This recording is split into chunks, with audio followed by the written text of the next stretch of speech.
Hi everybody, this is Odd Samurai, and today I'm going to be reacting to I Wanna Love You Till Your Dying Day, episode 4.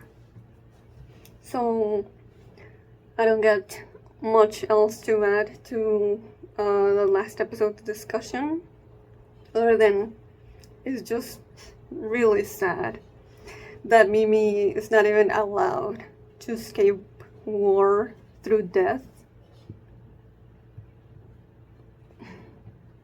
She's just forced to come back again and again.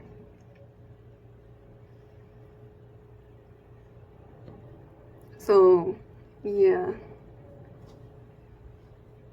But I am, curious on exactly, not really the mechanics of,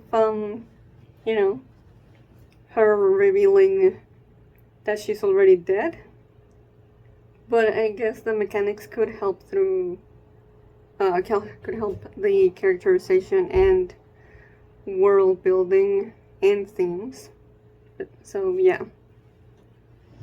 So let's get started in 5, 4, 3, 2, 1, go.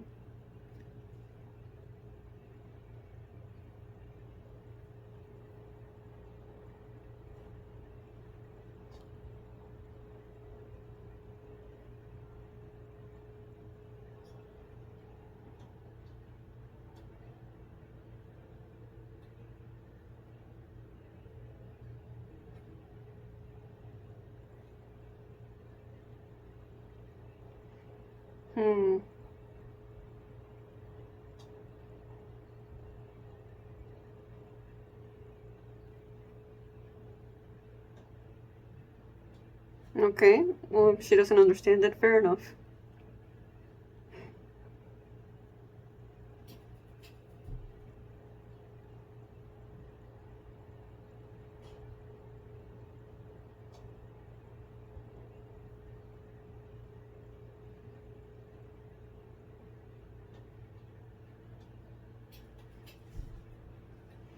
Every time that Mimi just looks at something very common in the world and is just awestruck,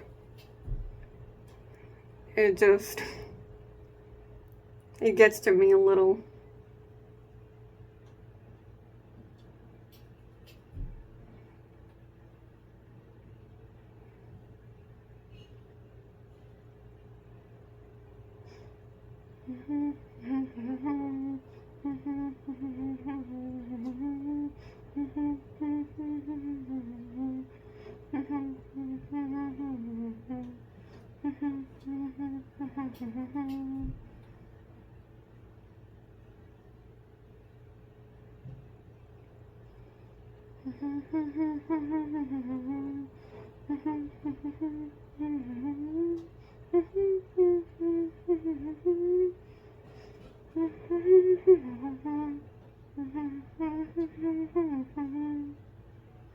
The song's starting to grow more on me.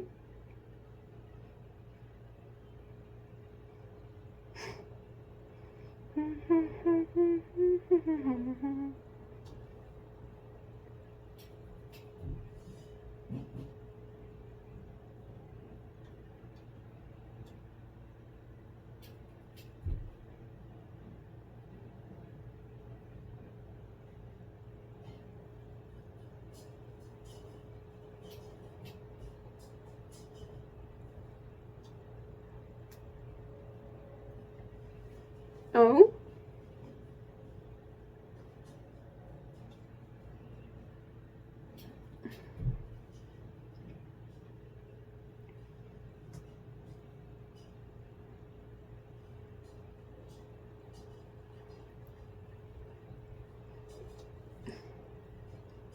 Well, definitely not forbidden enough.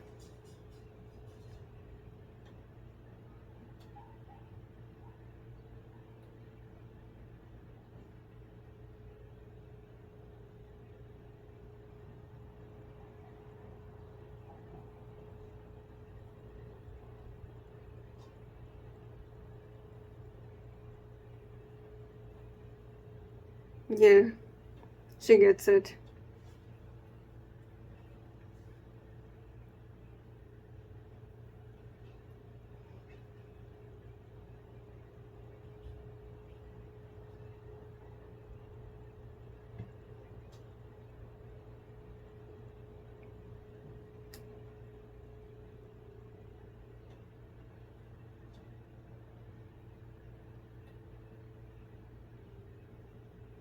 Yeah, okay. Well, that's just pure lies. Never acceptable.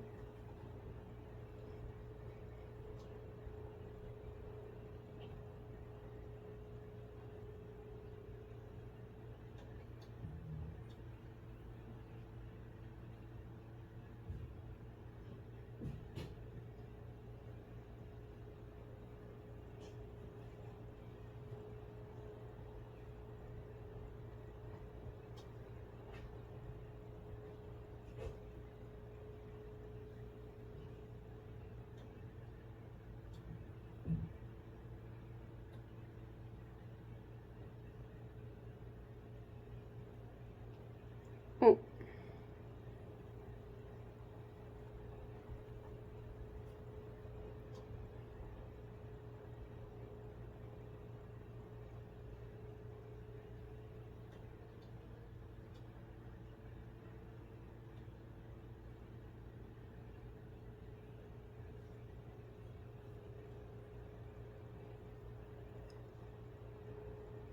no way.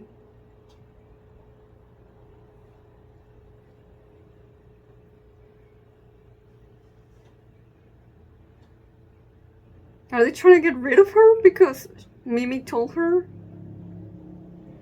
the secret?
Oh.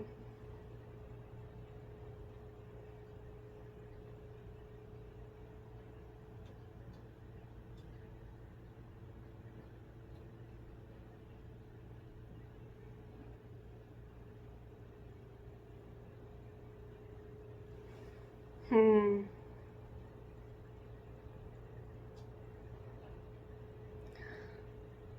Okay.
Of course she thinks that.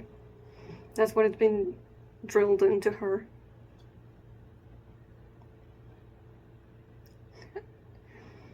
They're not choices, she's not given a choice.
Oh, okay, so it was her idea.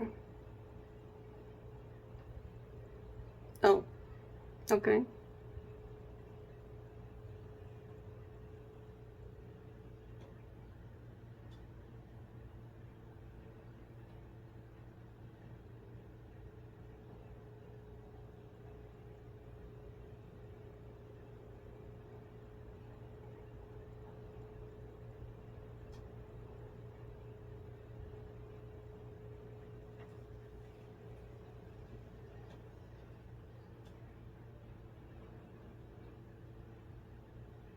Interesting that she cares about that.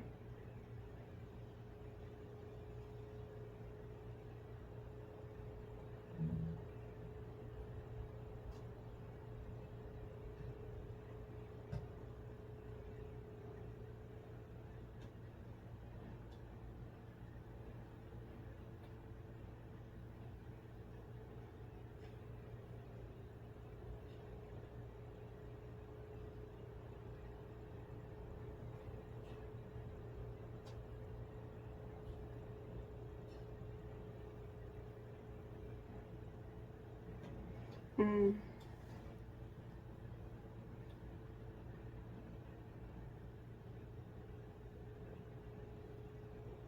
Okay, just deflecting.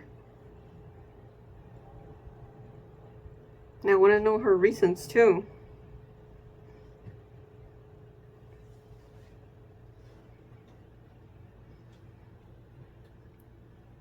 Whoa, whoa.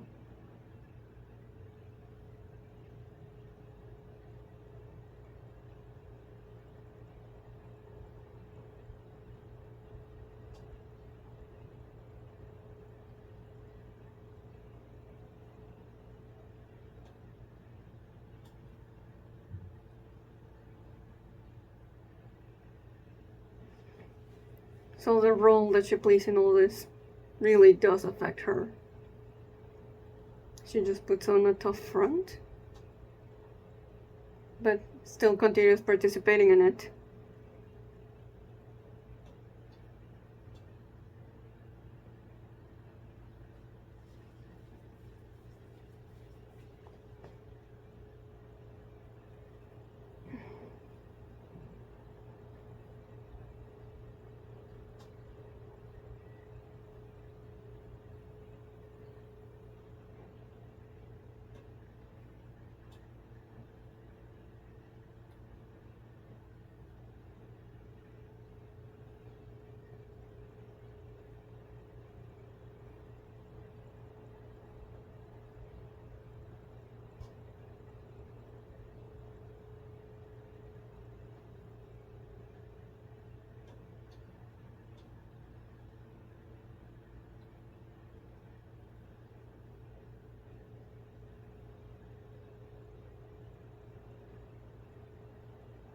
Hmm. She's very practical about it. Or I guess,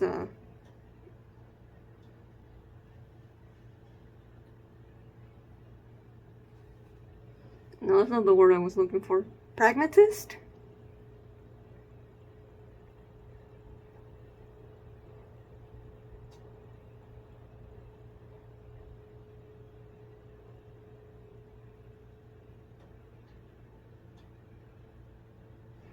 Okay. That was interesting though. I like that the main teacher is getting fleshed out.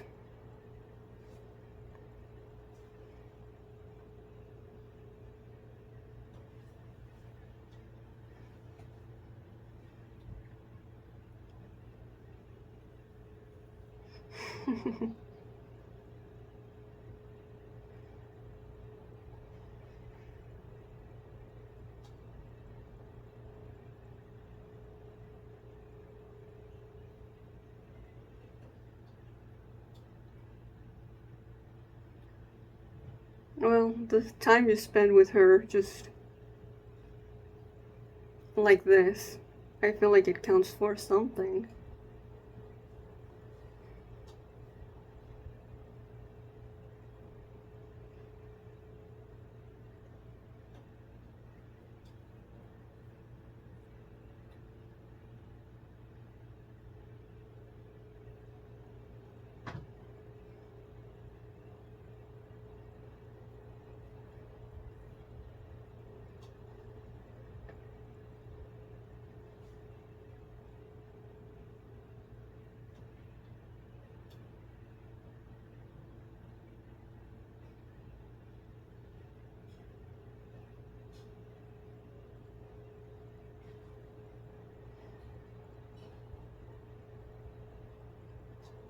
Hmm.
Uh,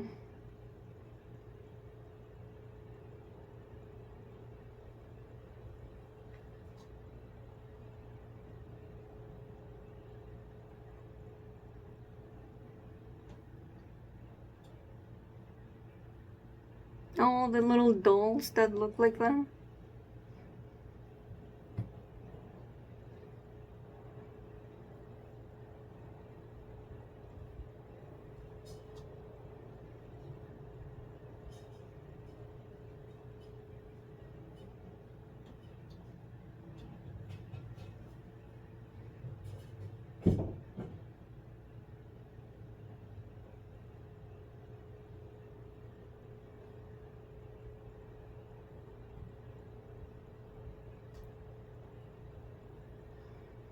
Yeah, it's pretty obvious that she was talking about it from that perspective.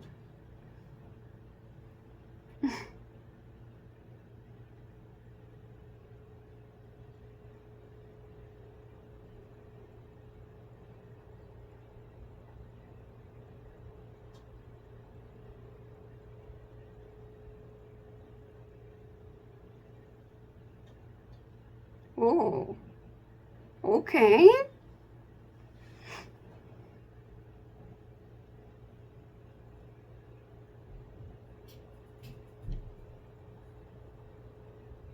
It was so quick, but the animation there, okay.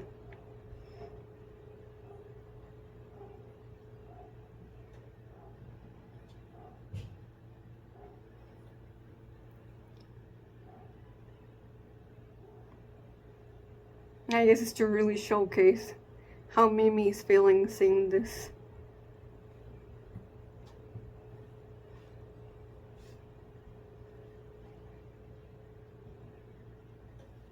Hmm.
Oh, a flower crown.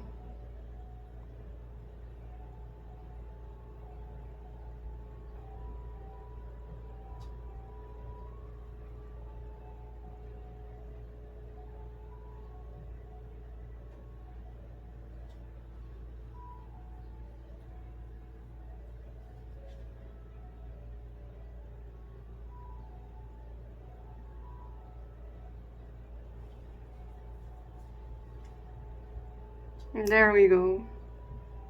That can help.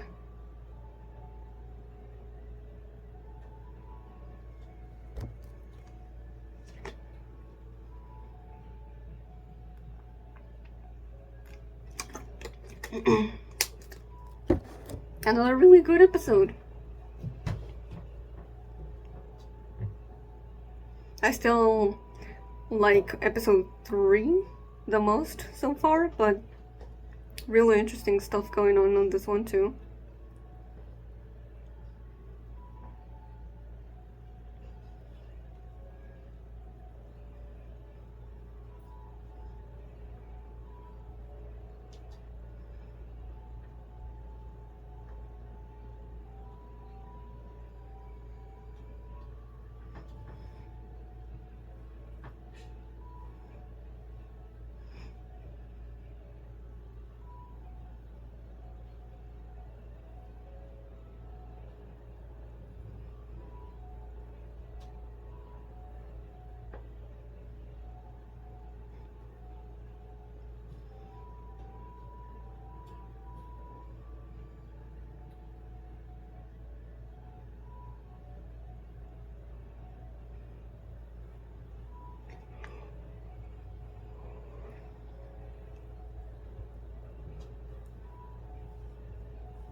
Alright, well then.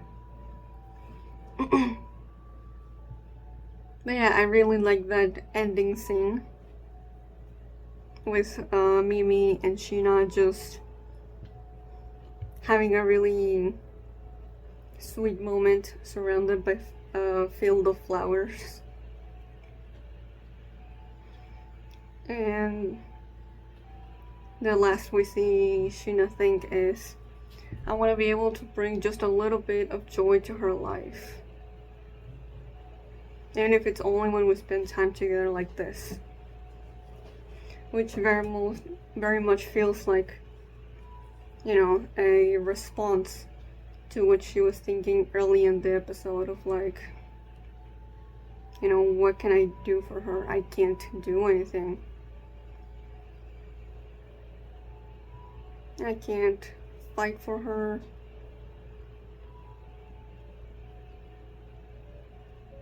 Yeah, I don't have the strength to protect her or the courage to take her place in battle.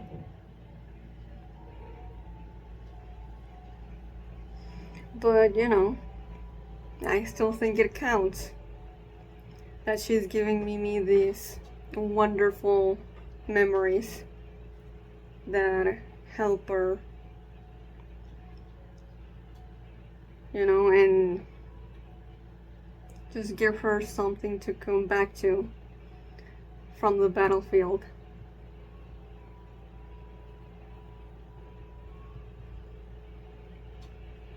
Since this is what Mimi would much rather be doing. And so even if it's not, you know,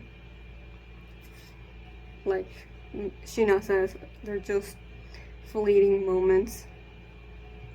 Those moments, I'm sure, mean the world to Mimi. Because she wasn't able to have them before. And she's basically experiencing a lot of this for the first time. So, okay.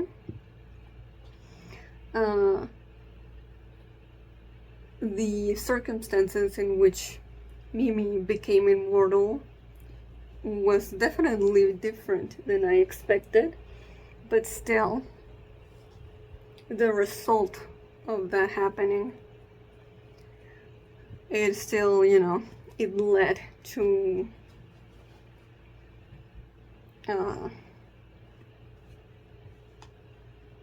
the people in charge of this country, or rather the people, you know, going along with this country's want to continue the war, still use Mimi as a pawn in this whole thing. But yeah, it is interesting that I'm guessing that, you know, Mimi's mom had good intentions for bringing her back. It's not, you know, it's not a guarantee, but it is likely. Though I really hope that at some point we get a flashback so that I can have a more complete view on that. Because, you know, yeah, it could be a mother's love of just, you know, just wanting her daughter to keep on living and not caring about the consequences in the moment. Or her mother was a nationalist and she wanted her daughter to keep on fighting for the country. But, you know, I would prefer if it was the first option.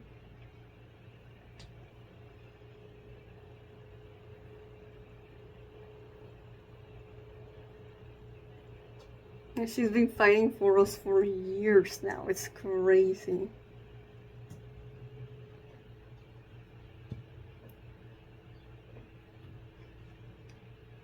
Well, yeah.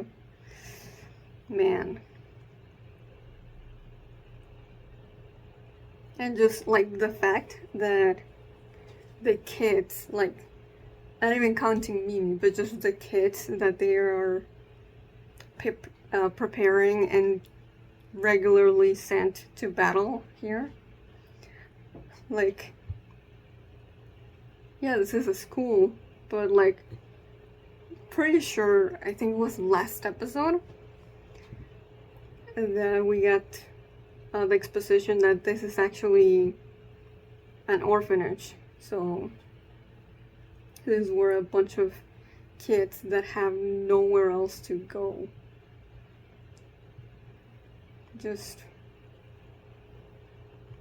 get groomed to be soldiers.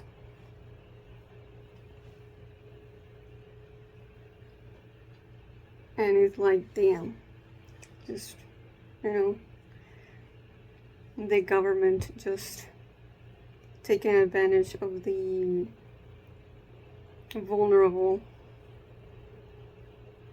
for their own means. Very, yeah, it really tracks. Also, when Miss Friend says, you know, will you take her place on the battlefield? You and all the other kids are safe here because of Mimi, her ultimate weapon. For one, that's not true. As we see here, regularly kids die. And that's why they have the regular funerals, you know. Like, there were quite a few last time, you know, when Mimi first got integrated into class.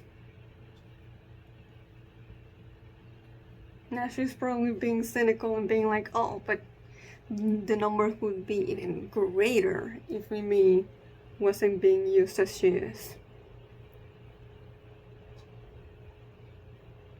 And then she says, without her, many more of your lives would be lost. Don't you see?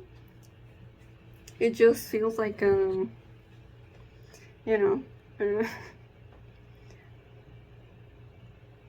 a bunch of bullshit to me, to be honest. Like, that feels like something that Miss Fran tells herself and others to convince them that this is actually okay. You know, just dehumanizing Mimi like this is just par for the course.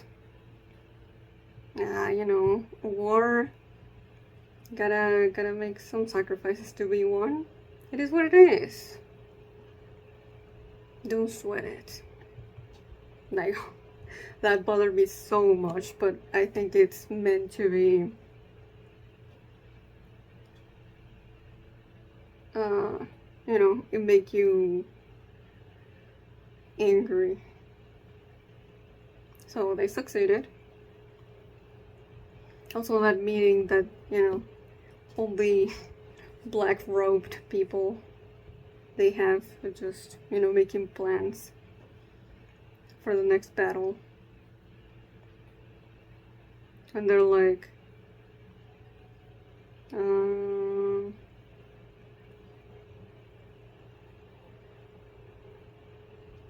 where is it?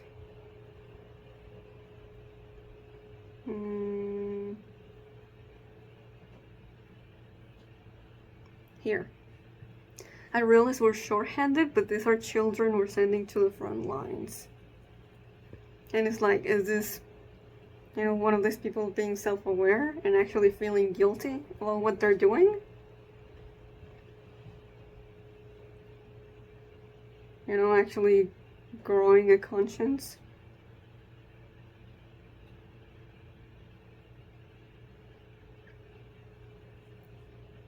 Because, you know, this has been happening for a while.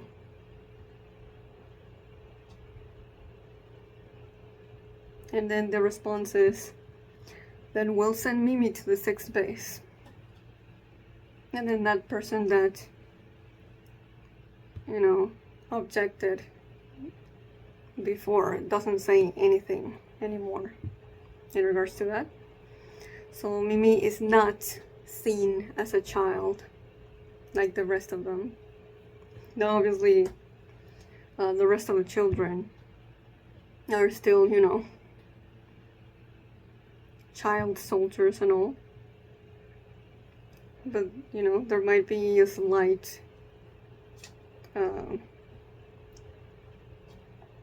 shame on the way that hopefully they're using the basically sending orphans to die. But you know, Mimi can come back, so who cares, am I right? And when that old lady says, we're relying on Mimi for everything, aren't we? I don't think she's saying it out of any moral standpoint. She's just saying it out of like, I feel like it might be a pride thing. Like, adults should be, you know, the stronger ones and the smarter ones. We shouldn't need to rely on this secret weapon.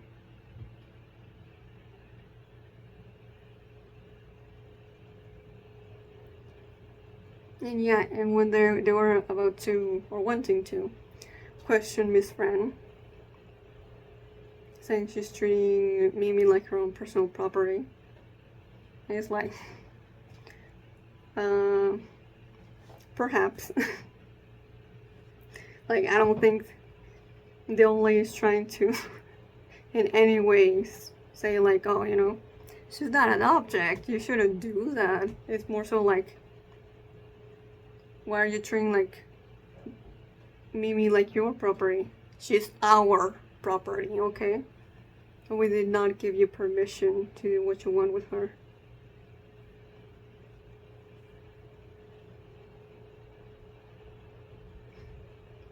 And you know, it seems like she's asleep, but honestly, I wouldn't put it past her if she was just pretending to be asleep to get out of answering straight.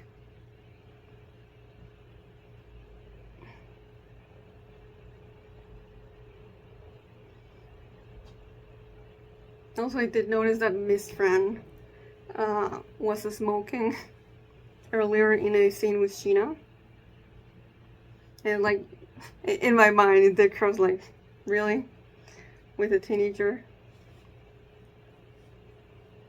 But like,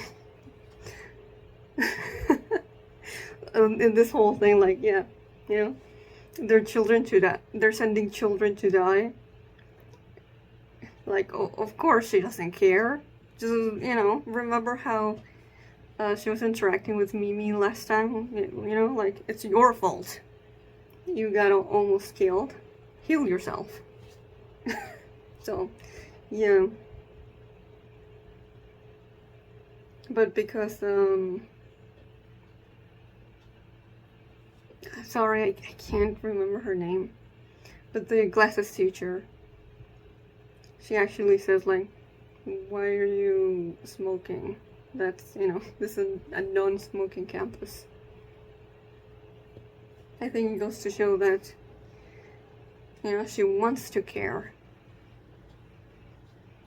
But she's not in a position where she can afford it. And so it comes out in little things like this.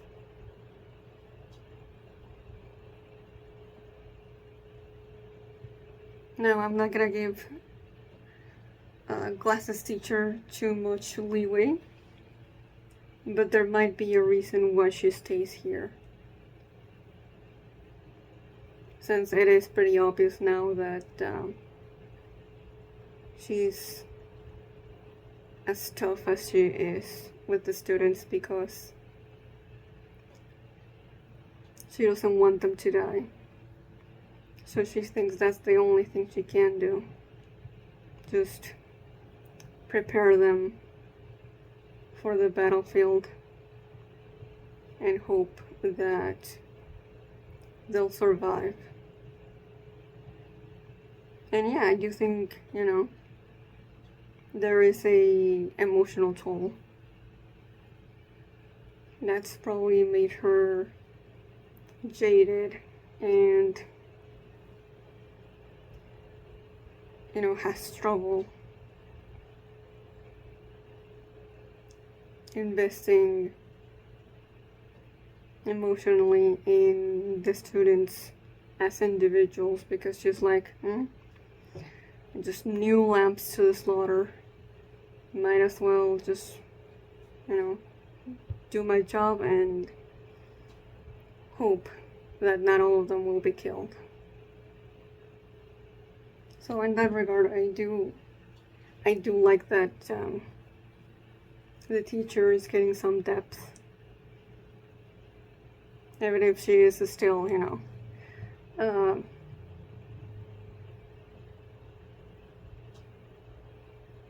harming these children just by the design of the role that she's willing to stay in.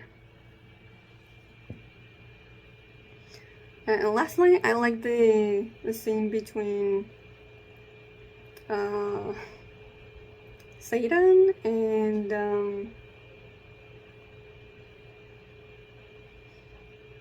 the other girl.